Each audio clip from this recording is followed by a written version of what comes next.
Assembler directives are also called pseudo operations.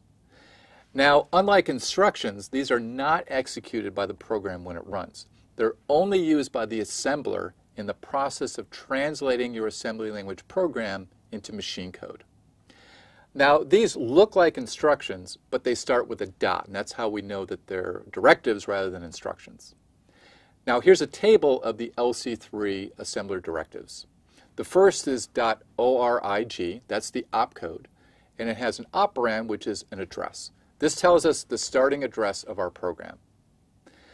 .end tells us the end of the program, when we've reached the end, the last piece of it.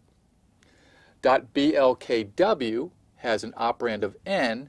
This tells the assembler to allocate n words of storage. So this gives us space in memory for storing data. Now, .fill is similar. It also has an operand of n. Now, this also allocates storage. It allocates one word, that's 16 bits in LC3, but this initializes it with the value n. So this is a way to store a constant into memory. And .string_z has an n-character string as the operand. Here we allocate n plus 1 locations in memory, each 16 bits, and we initialize this with n characters, a particular string. So you might want to say hello and have that as be a constant value that's in memory. Now we need a last location. We need n plus 1 locations because we end it with the null terminator. That's ASCII 00.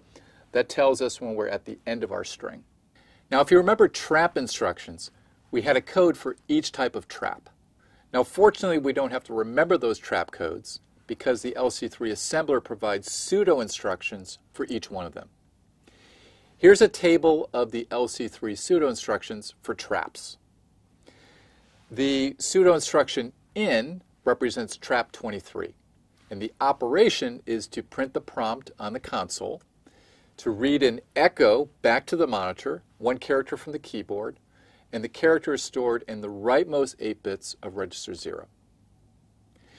With getC, that's trap 20, we read a character from the keyboard, and the character is stored again in the rightmost bits of R0. Now in this case, we don't print a prompt, and we don't echo the character. Now out goes the other direction, and this is trap 21. Here we have a character in the rightmost 8 bits of R0, and we write that character to the console. With put_s, we write a null-terminated string to the console, and the address of the string is in register 0. Now this goes with the .string_z directive that we talked about previously. So if we, for instance, create a .string directive of hello, then we can use put_s to write hello to the screen. And halt, which is trap 25, halts execution and prints a message to the console. Now we have enough of a background in assembly language where we can look at a specific program.